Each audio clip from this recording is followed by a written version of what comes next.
Our featured BBB Wise Giving Alliance accredited charity seal holders for this episode are Pure Water for the World, Rhodes Scholar, the Ark of the United States. To find out more about these and other BBB Wise Giving Alliance accredited charity seal holders, go to give.org.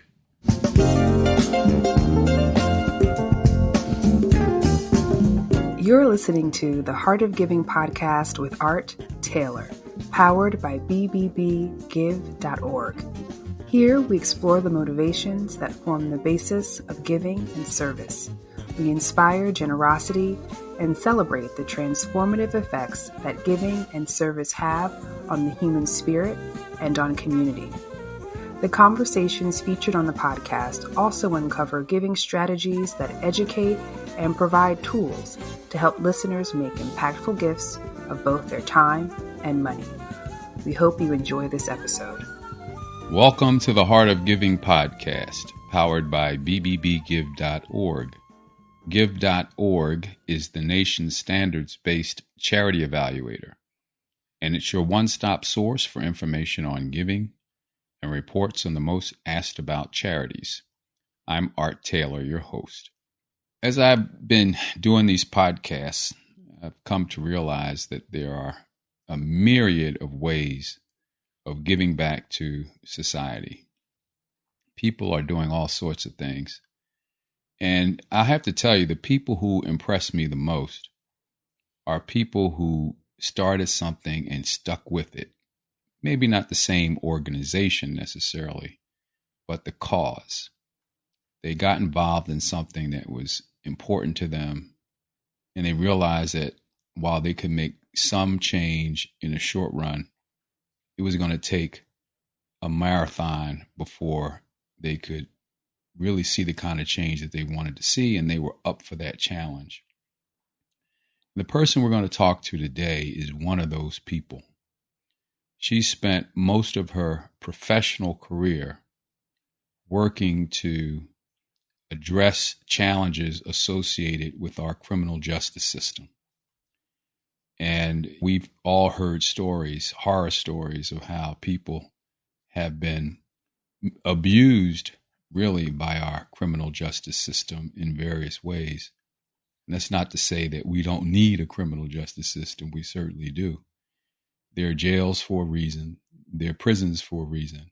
There are police for a reason. And we certainly need them to do their jobs. And we have a system of criminal justice for a reason. But we also have a system of criminal justice that should work for people who are accused of crimes. Everyone, according to our system, should have a day in court to have their case adjudicated and for them to be made guilty or determined to be guilty if they are in fact guilty. And when that happens, of course, there are penalties. But when that isn't the case, or when there's something unfair going on that creates disparities about who ends up in jail or prison, then our system isn't working right, and we need people like the person I'm talking to today that you're going to hear from to help us deal with that. And she's done this throughout her career. And I'm talking about none other than Robin Steinberg, who is the retiring chair, I should say, Robin, of the Bail Project. But she's done a lot of other things that we'll get into. Robin, welcome to the Heart of Giving podcast. Thank you so much. It's a pleasure to be here. Well, Robin, there's so much we could talk about. Your life, as I was mentioning, has spanned many decades now, where you have injected your tenacity into righting wrongs and to defending people who did not get the kind of defense, who would not have had the kind of defense but for you, and for addressing problems systemically so that we could see the kind of change. But lately you've been working on the bail issue. Let's talk about the bail issue for a bit. What do you see? What is it about bail that gives you such a concern that you feel that we need to change it? So I spent, as you said, most of my career toiling in the criminal justice system, and most of that time was spent as a public defender. So I stood next to people in court day in and day out at their first appearance when judges were setting cash bail. And it's important, I think, for listeners to understand what cash bail was intended to be, right? So the theory was cash bail is an amount of money that a judge would set at the beginning of a case. It would give the accused some skin in the game, meaning if you put up your money and you make it back to court for all your court appearances, at the end of your case, no matter what the disposition is, that money will come back to you. And the theory was cash bail was what created an incentive for people to return to court. The problem is that as a public defender who's representing low-income people from marginalized communities, standing in courtrooms every day, what you realize was cash bail created a two-tier system of justice, one for people with money and one for people without. So people who had money charged with the exact same offense as somebody without money would be able to be free and fight their case while they were home with their family and maintain their jobs and be in their communities, while people who were low income and didn't have that cash would have to sit in a jail cell for as long as the case would take, which in most jurisdictions will take months at a minimum and sometimes up to years.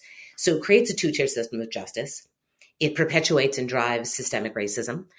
Bail is more likely to be set if you are Black or brown than if you're your white counterpart. You're less likely to be able to pay that bail. Cash bail has been responsible for most of the jail growth in this country over the past 25 years.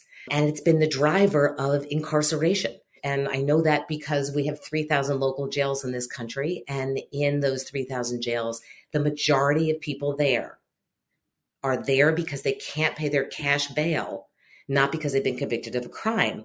And cash bail gets set before the prosecution has been asked to bring any evidence to court, before you've had your story told, before you've had your defense brought into a courtroom, and you're supposed to be presumed innocent.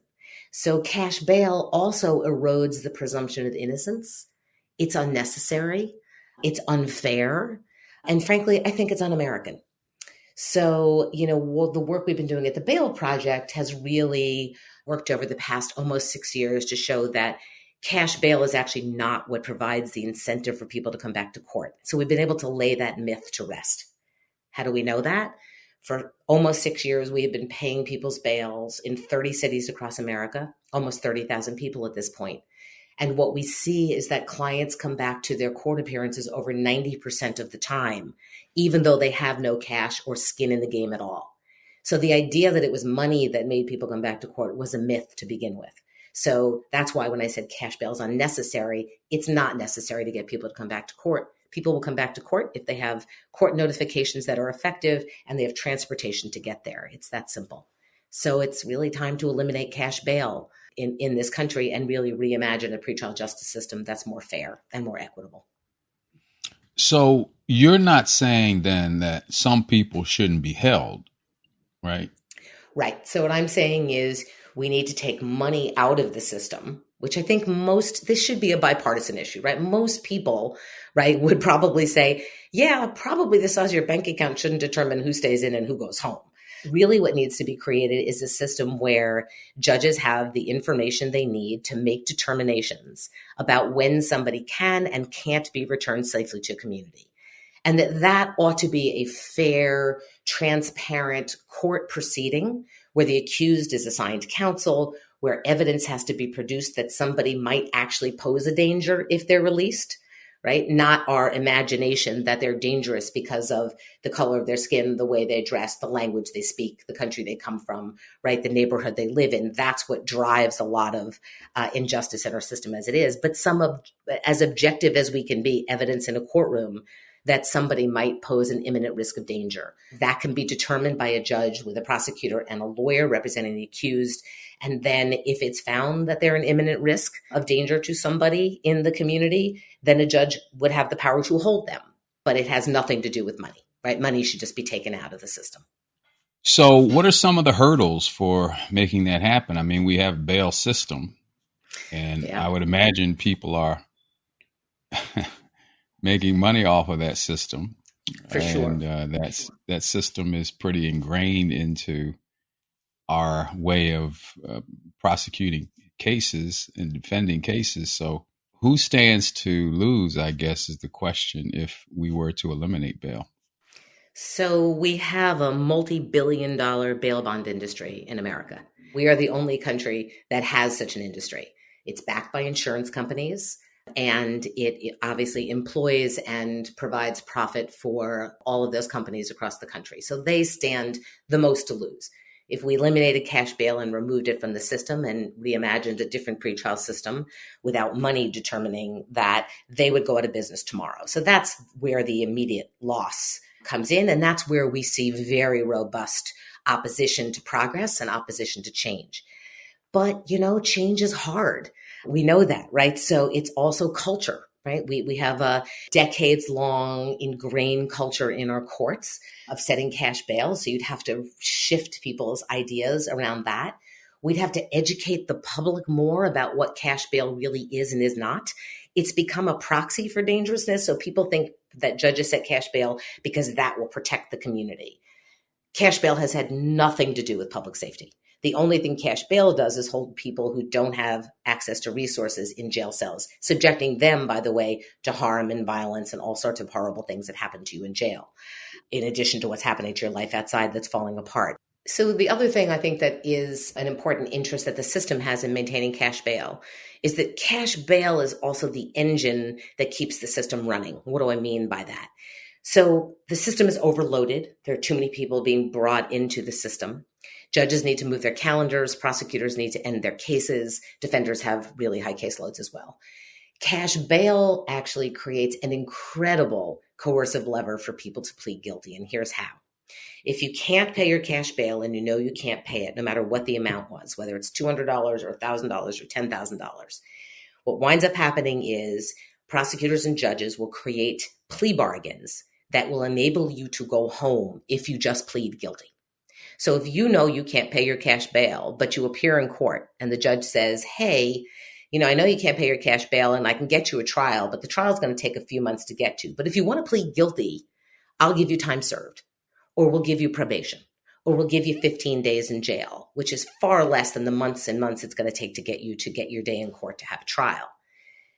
Almost every single person, when faced with that choice, and I would actually argue it's not really a choice, will plead guilty to go home because it's the only way to get to safety. It's the only way to get out of those jails.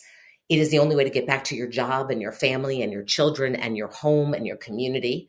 And so people will plead guilty to go home to safety. I always say to people, if you put me in jail, I'd plead guilty to almost anything to go home.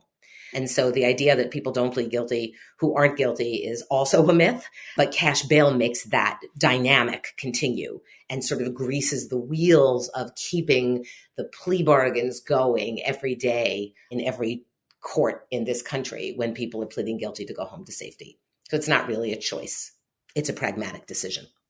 Yeah, and it's not really a plea bargain then. I mean, plea bargains should be based on the severity of the crime you committed and the need for the courts to be administratively efficient and so forth. I was going to say, I can't count the number of times I've stood next to a client and advised them not to plead guilty because they weren't guilty or the prosecutor couldn't prove their case. And the client looking to me and say, but I can't pay my cash bail. And if this is the only way to go home, just let me plead guilty. The problem with that isn't just the unfairness of that, right? The problem with that is also people then get a criminal conviction, right, which is going to impose barriers and obstacles for the rest of their lives. It's perpetual punishment. And so that lever to make people plead guilty is one that also we hope would be removed if we could eliminate cash bail from our system. Well, there's the pressure obviously is on the prosecutors to move cases along and to get convictions. And it appears, Robin, based on what you're saying, that cash bail may be a tool, and it's likely a tool to help them do that, right? To help them be more efficient. Even if the people they're getting convictions from didn't necessarily do the crime. I think that's right. I think, cash bail is a powerful tool to make sure that those pleas of guilty keep coming. It's a tool that judges use to make sure that their calendars don't just get so overloaded, right? And I'm not saying that it's intentionally prosecutors would sit down and say, well, I'm going to put cash bail because that's going to make them plead guilty. Prosecutors believe they're prosecuting the right people, right? Mm-hmm. So for them, it's just, a tool that advances the plea bargaining process quickly. And so it's a very powerful tool, and a very powerful tool that creates more and more injustice every day. And we know that, right? You can look around, and anybody who reads any newspaper can see the number of exonerated people, right, who have been finally freed from jails and prisons across the country when it's been proven that they pled guilty to something or were found guilty of something that they didn't do. And cash bail has a huge part in that. So you decided, for whatever reason, that you wanted to do something about this. I could ask the question this way. Who are you that you thought you would be able to to like change, put like a stick in the spokes of our criminal justice system's bail process? Who are you that think that you could do that? That's a really good question.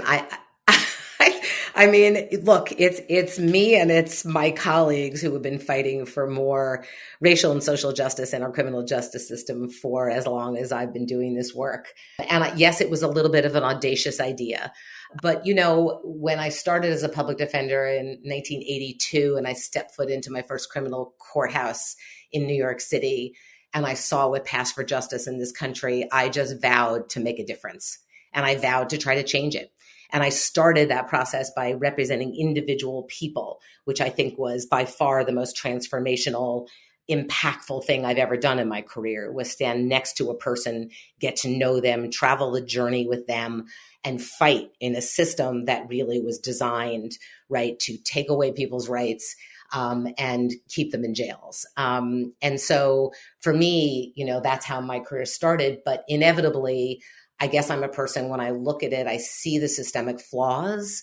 And as much as I love representing individual people, I began to think that it would be important to take on some of the systemic flaws. And so I did that by creating a new public defender model at the Bronx Defenders called Holistic Defense, where we really created a broader idea of what it means to defend somebody in a low-income community where various systems are coming after them and their families, not just the criminal justice system, but the family court system, the housing court system, the immigration system, and really began to recognize that even an arrest for a minor case can explode your life, and that public defenders need to be addressing those issues as well if we're going to be impactful and relevant to our clients from in their shoes and their perspective, what they needed.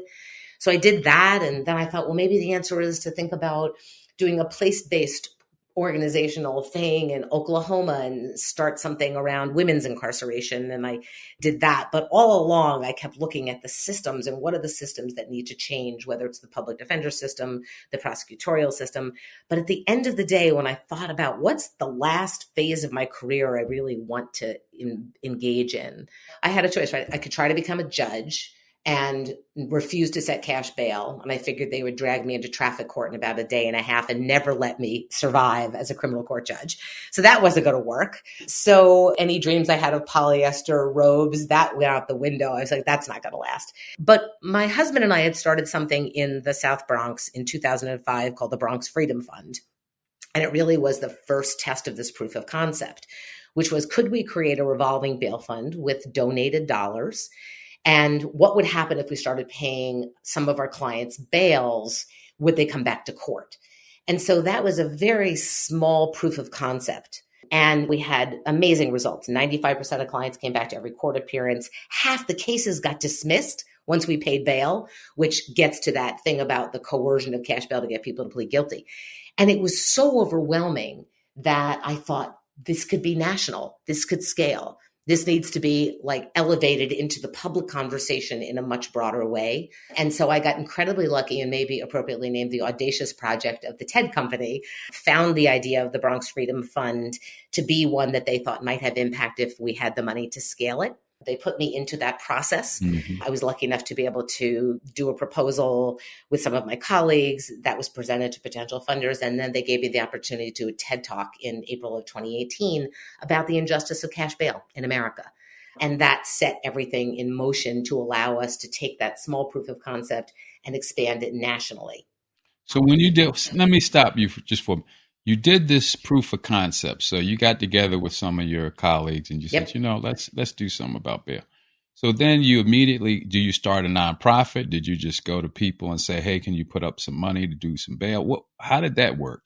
Give me give me the nuts and bolts of how you did this. Sure. So it was my husband David's idea one night when we were both public defenders ranting and raving about the injustice of cash bail and one more client sitting in jail who pled guilty, whose case we thought we should win. He said, what if we just started paying bail for people? And I was like, we can't do that. Lawyers can't pay bail for their clients. And then we started to tease it out and thought, what would a revolving bail fund look like if we got donated dollars? That was 2005. So we created a 501c3 in 2005 called the Bronx Freedom Fund in New York.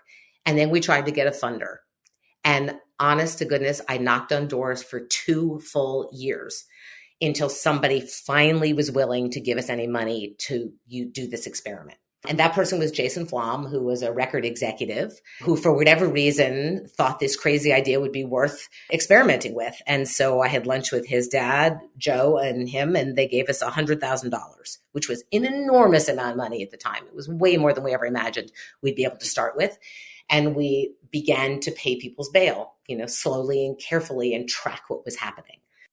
And when you say you're paying bail, you're talking about 500,000, 5,000, relatively small amounts of money is what we're talking about. For sure. Back then, I don't think we were paying bail over, $2,500 for anybody. It was more likely $250, $500, $1,000. There's a funny thing about the culture of court, which is bail can be set in any amount. And you would imagine that if judges were considering somebody's financial resources, you would see bail in the amount of like $18 or $125.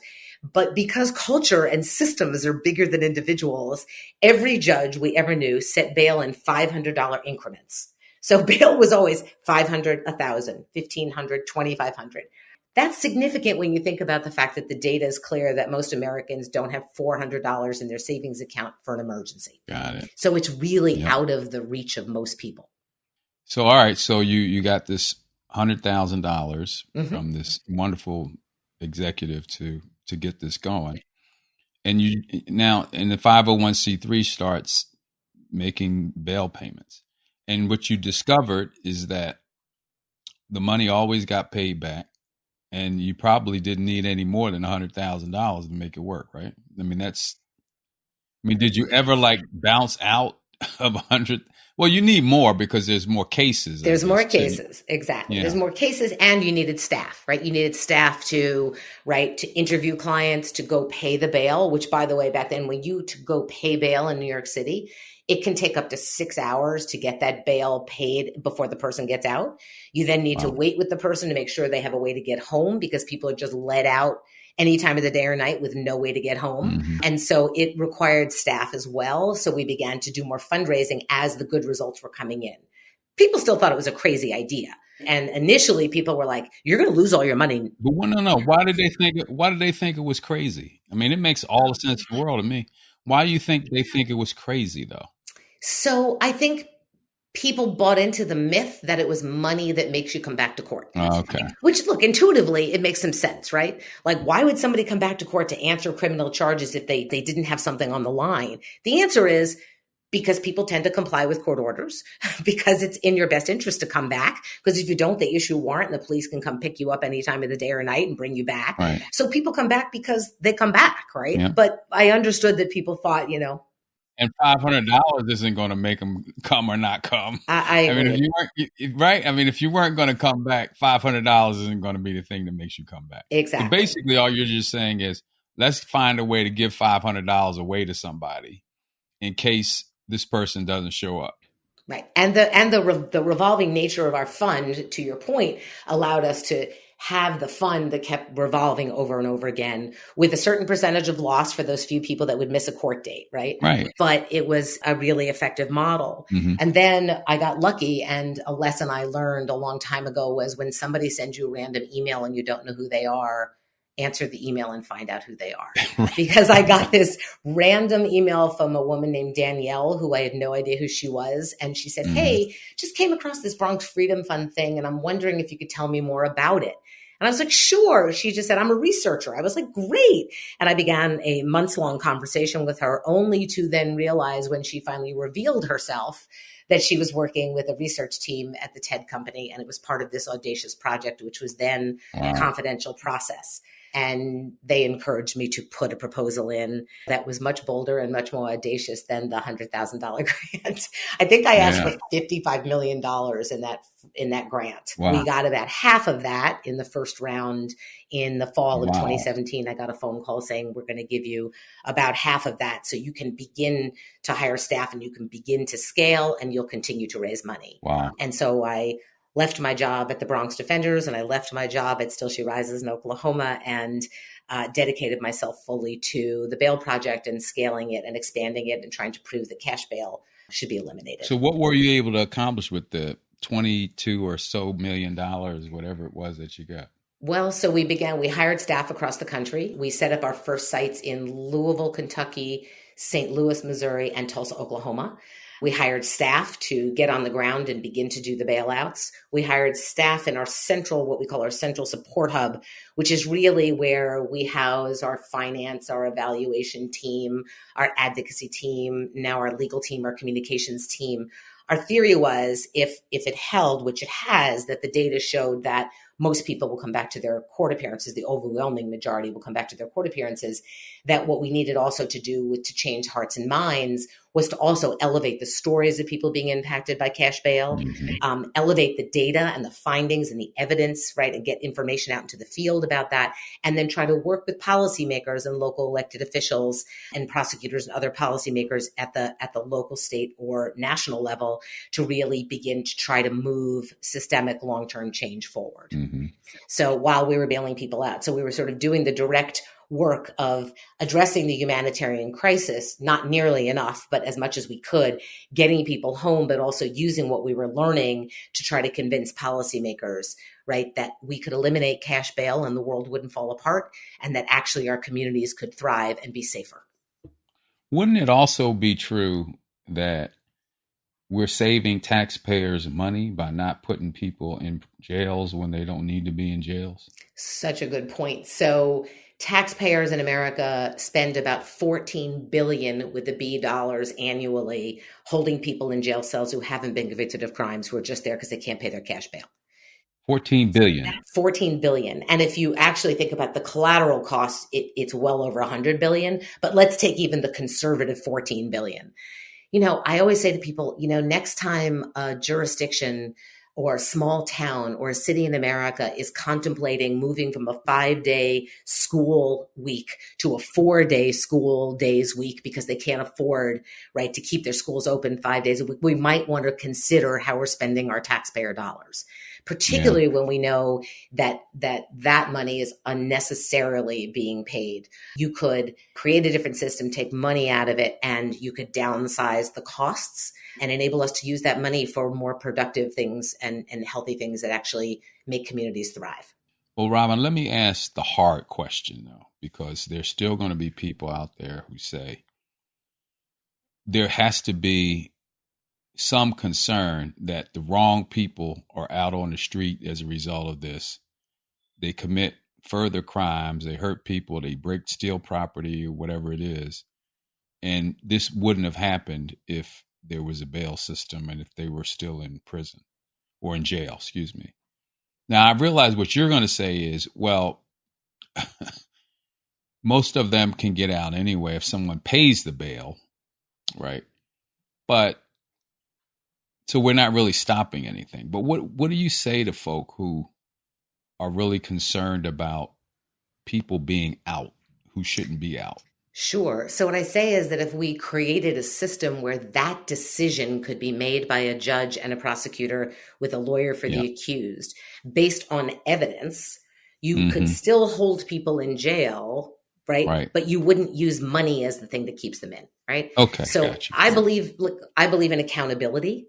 I think accountability is critically important, right? I think what accountability looks like has to be carefully thought about and drawn out into a system that actually is fair and just. But cash has never been the thing that actually protected anybody. People think cash is what makes us safe.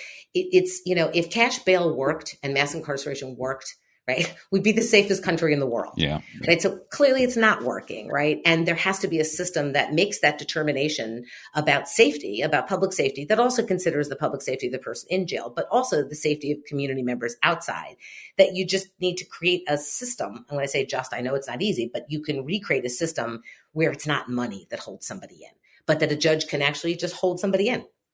So who's fighting you on this? Why would anybody fight this or try to keep you from making this a universal elimination of bail? So, people that are opposed to change on this, clearly the bail bond industry, some police unions, some prosecutors, some sheriffs, right, sort of join together to try to prevent progress from moving forward in this particular area. But time out. Why would police be opposed to a system where the judges have control over who stays in and who doesn't? I think people have, I think it's really hard for people to imagine a different system, right? I think what people imagine is that you're just opening up the jail doors and nobody's being held in jail pre-trial, right? Nobody's advocating for that. That's not a model. It's not a system. Right. Yeah. Right. But I'll tell you what happens is opponents to change use that narrative to scare people into opposing bail reform. Right. What they do is they take the narrative, and which, by the way, is deeply rooted also in sort of fears about race, fears about power, loss of status, fear of change. And they push that narrative out there to their outlets, their journalistic outlets that are willing to run these stories. And they basically say bail reform is going to make crime rise. There's absolutely no evidence that in the places where bail reform has taken place, that any uptick in crime is related to bail reform. There have been 2 studies now done about this, and it's very clear that you cannot create a causal relationship between those 2 things. So crime during COVID was ticking up all across the country. Bail reform only happened in very few places around the country. So we really would be smart to look at what were the other drivers, right, during COVID, during one of the most traumatic few years of our history in terms of destabilization and substance use and mental health challenges and services closing down and isolation, right? That might have more to do with what we saw than conversations about reforming cash bail, which, as I said, did not happen in most places. And so that causal link simply isn't there, but people continue to use it because if you scare people enough, right, people are really afraid of crime. If you scare people enough, you will stop progress in its tracks. And so we need to get better as consumers of information and as Americans in really sorting through what we're being told and really getting under the hood of, is that true? Is that not true? Is that just fear mongering? Is that just people who are opposed to change because they have a vested interest in keeping the system the way it is, or because they're ill-informed? I would argue it's both, right? Yeah. And so we need to get better at getting a handle on irrational fear. That's not to say that fear is not real. It's not to say that people shouldn't be afraid of crime. Crime is scary. Nobody wants to be hurt. Nobody wants their loved ones to be hurt. But it is the unusual occurrence. And the data really bears out the fact that bail reform actually will make communities, I think, in the long run, safer. Tell me one more thing. So there's so many questions I got, but if I had a bail bonds company in here right now, and I asked them, how do you make money off of this? What would they say? What would be the answer to that? They'd say, well, we're doing a public service. That's where they would start. we're doing a public service. And all we do as a company is we go to the family of loved ones and we ask them for 10% of whatever the bail amount was that the judge set. That's a fee that the family of loved ones who are desperate to get people out of jail, right, because their loved ones are being harmed in jail, they ask for a 10% fee. That fee is not returnable. That fee goes to the bail bondsman. So a $500 bail would be $50. Correct. A $5,000 bail would be $500. And families will do whatever they can, right, to get their loved ones out. So they will pay this fee to the bondsman, who will then go to court and sign papers saying if this person doesn't come back to court, I'll be on the hook for the money, right? And I will repay it. It is a little bit, it's a predatory lending scheme in some weird ways. It's predatory in its very nature. The other thing that's really interesting to see is that in many, many, many places, even if somebody doesn't come back to court, judges actually rarely hold the bail bonds company accountable for the balance of the money. Oh, so they never really have to pay it. Yeah. So wow, I need to open a bail bonds company. Right. I mean, there's a reason there's a lot of them around the country. Oh, my goodness. Wow. Yeah. Or judges will give them lots of chances to get, to go find the person and make sure that they come back to court. So the system is kind of created to enable the bail bond industry to continue and to thrive and to live off the backs of families desperate to get their loved ones out. That said, without them, nobody would get out, right? And so the real issue is, again, how do we eliminate cash bail, thereby eliminating the bail bond industry, thereby creating a different system where people would be held in if they're going to pose a real imminent risk to somebody in the community, but that other people would then get out without having to put up money. I mean, all of these really small amounts, I shouldn't say small, because if you don't have it, it's a lot. But $500, $1,000, people having to come up with $100, $50 that they know they're not going to get that money back. The company just makes that time and time and time again. And they're never going to have to pay the amount that's actually due if the person doesn't show up, which the person generally shows up anyway. Wow. It's just a mind-boggling setup here for, places to make money. It seems to me. I don't know any other way to say it. Yeah. The other thing I wanted to ask you, if they were here, maybe I ought to get one of them in at some point just to see what the response would be.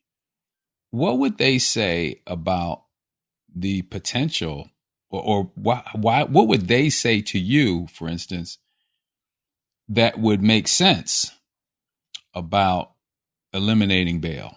What would they say as a counter argument to eliminating their existence? Oh, we're just going to you're going to cost our company's going to go out of business? Or is that all they got? I mean, what else would they say? Well, I certainly have seen bail bonds companies go on local news stations and talk about how they're just a small family business and we're putting people out of business. Okay. Okay. My answer to that is the business that you're in is unnecessary, it's unfair, it's unjust, and it shouldn't exist. And you need to repurpose your life. I don't mean to be cold about it, but sometimes you just have to repurpose what you're doing. Wow. I'm not going to give my address out to anybody because I don't want them coming after me. But well, sure. And look, if you have this, it does seem like a weird way to make money. I mean, listen, people make money all kinds of ways. For sure. And I am not knocking anybody who figured out a way to make a living legally within our system. But it does seem to me that this is entirely unnecessary, what we're doing here. And yet there's not a whole lot of energy around changing. So that's my next question. So where are we now with regard to a movement to change this? Mm-hmm. So I do think there's an awakening around our criminal justice system and the ways in which it is unfair and doesn't really reflect democratic values, and in that way is un-American. I think that there have been some places that have moved bail reform forward with really good results. New York City being one, where you can look at the decrease in the number of people being held on Rikers Island pre-trial. And there's absolutely no evidence that crime that harms people has gone up at all as a result of that. So people have been able to go home and be afforded services if they need them, and effective court reminders, and people are coming back to court. So that's good progress. There's also Detroit entered into a voluntary settlement that actually reduced a very large percentage of people that were being held on misdemeanor cases on cash bail with no evidence that crime has gone up as a result. So you are beginning to see sometimes at the local level and sometimes at the statewide level, real change. Obviously, the statewide level in New York happened a couple of years ago. The local level was Detroit, but we have right in front of us now really what I think is the gold standard standard bill, which is the only place in America that has eliminated cash bail entirely, and that is Illinois. Wow. And the state passed legislation last year that would have eliminated all cash bail and create that kind of system I'm talking about, where there is a hearing, it's transparent, it's in an open courtroom to determine if somebody poses an imminent risk to public safety, they're going to be held in. And if they do not pose an imminent risk to public safety, and that can't be proven, they'll be released. And there's all sorts of other really important things in that bill, including tracking the impacts on racial disparity of the new system. I mean, it's a very well thought out bill. That bill was about to take effect on January. And 2 days before it was meant to take effect, a bunch of sheriffs and prosecutors got together and filed a lawsuit to prevent the bill from moving forward. Wow. So those of us in the field, we have a site in Chicago. We were really disappointed, but we waited for the Illinois Supreme Court, which eventually took the case up to determine whether or not the lawsuit had merit. I'm happy to report that just a couple weeks ago, the Illinois Supreme Court ruled that the Pretrial Fairness Act, and specifically the elimination of cash bail, was constitutional, and the bill is set to go forward in the next few months. So that will be a very interesting thing to watch and to track and to learn from as the first state in the union that has eliminated cash bail entirely. So it is a very exciting moment. And we at the Bail Project have been involved with a community-based organization called Lawndale Christian Legal Center in modeling for the jurisdiction what community release with support looks like.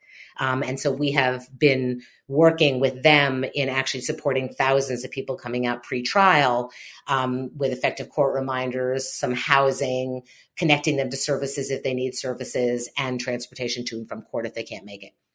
So we're excited about that. That is real progress. That is real progress. Well, but you're about to retire, if I'm not mistaken, from the Bail Project itself, right? Yeah. So when I started this project, the end of fall of 2017, I told the board that I would commit myself and dedicate myself to 5 years. And then after that, I was going to hand over the reins of leadership to a new leadership team. And so I have held myself to that. I think, it's hard. People hold on far too long, but I managed to do the work I wanted to do. I'm proud of what the Bail Project and all of our incredible staff have done over the past 5.5 years. And as of September 1st, I will officially roll off as the CEO founder of the Bail Project. I will stay on its board because I believe deeply in this cause and I want to support the organization any way I can, but I will just be a board member at that point. Fantastic. And then what are you going to do? So I don't know. I have promised myself that I was going to take a breath. As you can tell from my career, I have frantically been working in this system, creating organization after organization and trying to really move change forward without, a break. And so what I'm hoping to do is spend a little more time with my family, spend a little more time in the redwoods, which I now love to do, camping in California. And take a breath. I'm lucky enough that, I wrote with my colleague Camilo Ramirez a book called The Courage of Compassion, which came out in April. So I have some speaking engagements related to that in the fall, and I'll be doing that more and more, which will be exciting. And we'll see. I'm going to take a breath and try to figure out what the last chapter might look like. So you're really a justice warrior, if I could use that term in a fun way. Yeah, I'd be honored to carry that label. Yeah. And I'm pointing this out because to be that, it's something that you have to have done, not for a few weeks, not for a couple of months, not even for a year or two, to really see this kind of change come.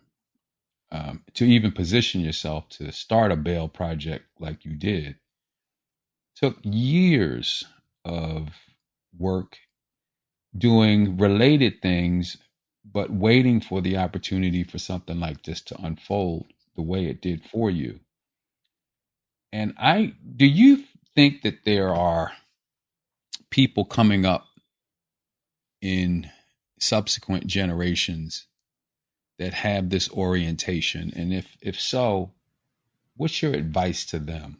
Because, you know, I look at my life. I'll be 65 October 1st.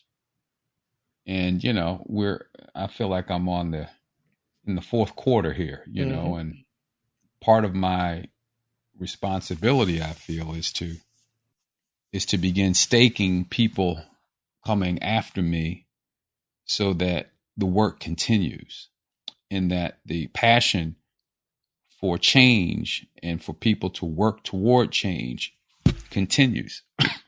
But, you know, this isn't something that happens overnight. You have to dedicate yourself to it.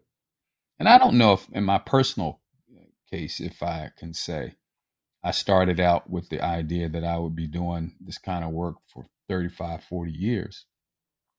But that's what's turned out. I mean, one day rolls into another. One project turns into something else. One success gives you inspiration to do more. And you find that you can't imagine your life being any different. What do you say, Robin, to young people coming along today who we need to take on some of this work? Mm-hmm.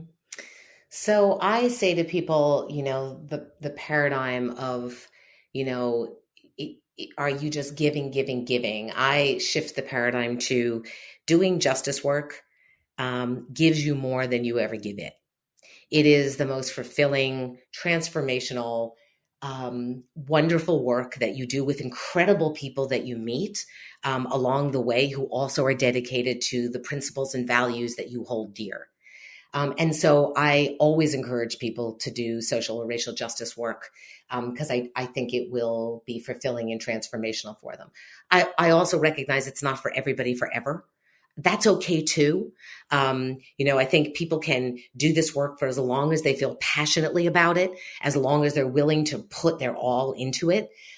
They should do the work. But if that moment shifts, it's okay if you've done your part to move on to do something else. But I agree with you. There's always going to have to be a cadre of people that want to stay in this for the long term. And I try to remind particularly young people who, for all the right reasons, are impatient and want things to change overnight. And why isn't it changing quickly enough? That they have to stay rooted in history, right? And that when it looks like there isn't change, there has been change, right? When I look back and you look back, I'm sure, over our 40 years of our career, you can see that the needle is moving forward, right? Yes, it has its pushbacks. Yes, it continually has its issues that arise, but all you can do is your part in moving justice forward. And that the work went on before us, the work will go on after us. That's how change happens. And that it's never linear. It doesn't just move forward. It moves forward and then there's pushback, and it moves forward and there's pushback. And so I tell people to remember to stay rooted in history. I'm not the first person to talk about bail reform. Robert Kennedy got up in a speech in 1963 and talked about the cash bail system as being unfair, right? Because it only harmed poor people. And so I'm carrying that mantle forward, right? And lots of other community groups and people that have been doing this work for a long time before me and will do it long after me. So I try to encourage young people to remember that it will give meaning to their lives. And that's really, I think the thing that should motivate them. And as long as they stay motivated and believe in it, they should work in it as long as they can. But to also recognize that patience and humility are important, and that systems are really hard to change and they don't go down without a fight. But you have to keep fighting because eventually they will change. Wow. Yeah. Well, this has been great, Robin. And you've been listening to an American lawyer, a social justice advocate, a nonprofit organization founder and leader, a legal educator, and someone, frankly, who just gives a damn about what happens to people who get caught up wrongfully in our criminal justice system. And I am really proud to say that I was able to capture your story on the podcast today, on the Heart of Giving podcast, because you are an example of the kind of individual that can inspire others to get out there and do what they can do to make change. Just following your life, following your passion, following your grit and your determination is what leads to change. No one no one could have imagined that you would have made the kind of progress you made when you started this out. But here you are. And so to all of those listening, to all of you who are sitting on the fence thinking about what can happen, or maybe you're sitting there thinking, we can't do anything about this, or maybe you're just one of the people who likes to complain about things not being right. Get in, do something, try it out. You never know where it's going to end with the kind of determination and fight and tenacity that that if you put into it, you might get something really meaningful out of it. So I just wanted to just hold you up and thank you for what you've done over your lifetime. And whatever you do next, we'll be paying attention to it, because I know it'll be great, and it'll be meaningful to so many people who have been caught up in something that they can't themselves get out of, and caught up in something that's unjust. So just thank you. Well, thank you for all those incredibly generous words. And it's been an honor to be on the podcast and to get to know you and to talk about these issues that I know we share, the importance of justice and people getting involved in fighting for more justice and more equity and equality in this country. So, I'll look forward to seeing what you do next in the last quarter. And hopefully we'll stay in touch. And thank you for having me on the podcast. I really appreciate it. And onwards to all of you out there. Get involved, join the fight. It's worth it. Well, you've been listening to the Heart of Giving podcast. And if this is the first time that you've listened to an episode, you got a great one.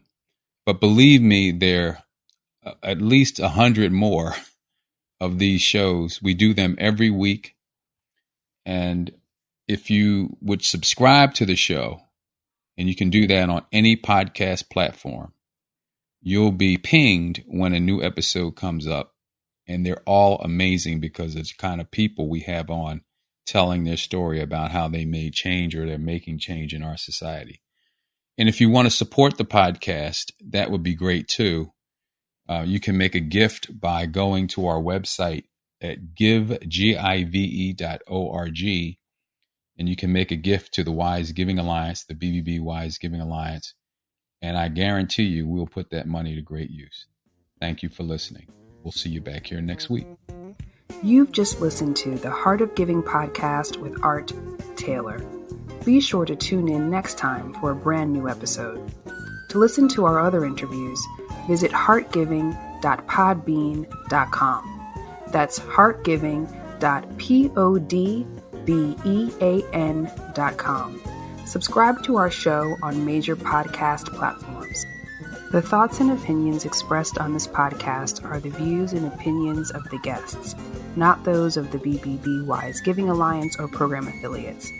This podcast is for information and educational purposes only and is copyrighted with all rights reserved. This podcast is protected by Podbean's terms of service.